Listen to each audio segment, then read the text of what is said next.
da minha formação, havia uma grande preocupação com esses vários mitos que se construíram em torno do Paraná. Do tipo, um estado que não teve escravidão, praticamente não tinha negros, nunca teve uma população cabocla importante. Na verdade teve, mas eles desapareceram misteriosamente. Não tão misteriosamente assim, né? Foram cada vez mais deslocados para longe, até que o Paraná se tornasse até hoje essa falsa imagem idílica de uma mini Europa no sul do Brasil, assim, e tal, povoada por gente loura, civilizada e por aí vai. Assim. Diz Margarida, escrava africana pertencente a Fernando José de Siqueira, que desejando obter sua liberdade mediante a indenização de seu valor, tem para isso o seu senhor exigido uma quantia exorbitante que está acima de suas forças. E roga mercê, data de fevereiro, Curitiba, 4 de fevereiro de 1888, a rogo da suplicante, assina Cipriano Manuel de Paula. É uma coisa do paranaense muito forte, infelizmente, aqui em Curitiba, de achar... Tem muitas pessoas que simplesmente nem sabem que houve escravidão em Curitiba, que existiram escravos de fato aqui na cidade. Então, assim, a gente acha que... as nossas crianças, às vezes, acham que é uma coisa que aconteceu no Nordeste. Durante a minha graduação, que começou no século passado, as disciplinas ali de História do Paraná, o que mais houve, na verdade, se eu não me engano, eu acho que foi com o professor Denison, que aqui no DIS mesmo.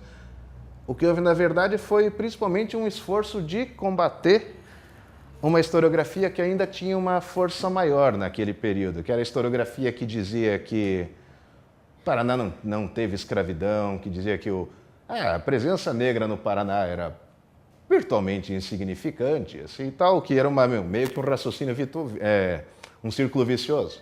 A presença negra era insignificante e, portanto, não teve escravidão. Não teve escravidão porque a presença negra no Paraná era insignificante. Sabendo-se que, principalmente a partir do acesso à documentação, como a existente no CEDOP, como a existente nos Giovanetti, como a existente no Arquivo Público do Paraná, que nenhum desses dois pontos é verdade. Realmente foi uma historiografia por muito tempo consagrada, mas baseada em falácias, né? Baseada numa saudável ignorância das fontes, por assim dizer. A história da província do Paraná, a historiografia que trata da província do Paraná, em geral, enfatiza muito a imigração como um elemento importante na formação da sociedade paranaense.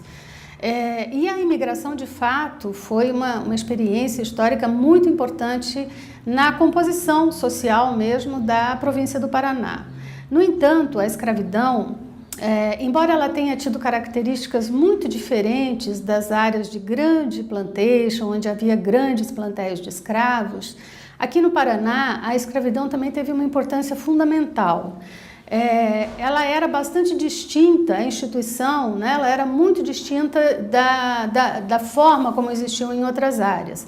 Mas havia aqui até pela especificidade, é interessante estudá-la, porque havia, por exemplo, pequenos plantéis de escravos, né? Então os senhores tinham poucos escravos, em geral estavam muito próximos, escravos e senhores, na convivência diária. Então, isso tudo diferencia muito as experiências de escravidão da região do Paraná, de regiões como São Paulo, Rio de Janeiro, né, ou Recife, Salvador. Existe uma documentação no Museu Municipal Atílio Rocco, né? E eu acredito que no Arquivo Municipal de Curitiba, exista também uma cópia dessa documentação, desse livro, e que mostra a presença de escravos, né? E pessoas negras, pessoas escravizadas e negros também, que podem, inclusive, terem participado da Guerra do Paraguai. Em relação à escravidão, acho que a documentação presente aqui no CEDOP, ela é vasta, ela é variada, ela conta com um constante afluxo de material trazido por professores e por pesquisadores independentes de fora da academia, Mas acho que ainda há muito acervo, muito material, um corpus vastíssimo a ser explorado. Há material que, às vezes, mesmo dentro da academia e mesmo dentro do próprio departamento de História, grupos paralelos, às vezes, trabalham com documentação muito próxima e isso acaba não convergindo. Mas com o decorrer da pesquisa, o que nós conseguimos verificar é que a presença do Paraná, sobretudo em Curitiba, no litoral e no segundo Planalto, ela se deu de uma forma bastante acentuada. A própria Enedina, o sujeito da minha pesquisa, ela é filha de 2 ex-escravos, não é? A Enedina me levou também, a pesquisa Enedina me levou também a outros sujeitos negros do Paraná, inclusive negros totalmente invisibilizados ainda no contexto atual, né? Eu tive contato de uma forma surpreendente com um intelectual negro, ou melhor, ele Cafuso, filho de um pescador negro e de uma mulher indígena de Guaraqueçaba, que simplesmente foi o primeiro intelectual negro do Paraná que se tem notícia, o Domingos Nascimento, o autor da letra do hino do Paraná. Juntamente com Domingos Nascimento, nós tivemos também aqui no Paraná uma negra de bastante destaque na educação, a Maria Nicolas. A Maria Nicolas era filho de um sujeito negro, nascido no início de 1900, e que professora e pesquisadora aqui no Paraná. E aí eu fui vendo que as redes de negros, elas começaram a crescer junto à minha pesquisa. A própria Enedina foi aluna da Maria Nicolas, né? E juntamente com a Enedina, nós tivemos outras personalidades negras também que não são citadas. De uma história da presença negra, né? E sobretudo de escravos no Paraná, que talvez os livros didáticos e também alguns historiadores ainda não se atentaram. É a ausência de fontes e materiais assim um pouco mais fontes históricas mesmo nos livros didáticos. É claro que num livro de geografia isso não vai aparecer, a não ser que eu leve isso, mas mesmo nos livros de história que eu tive contato, essas fontes aparecem ou pouquíssimo ou nada. Principalmente se tratando de escravidão no Paraná, elas são ausentes.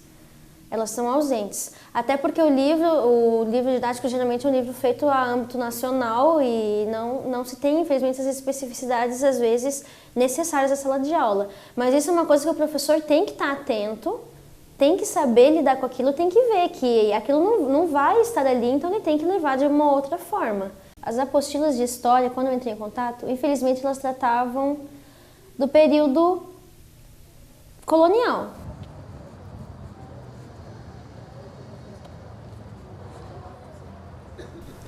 Eu acho que a importância do ensino da escravidão no ensino básico, seja no Paraná ou de forma um pouco mais ampla, é essencial no sentido de que as nossas crianças, já desde 6º a 9º ano, elas têm ali por volta da idade de 10 a 15 anos.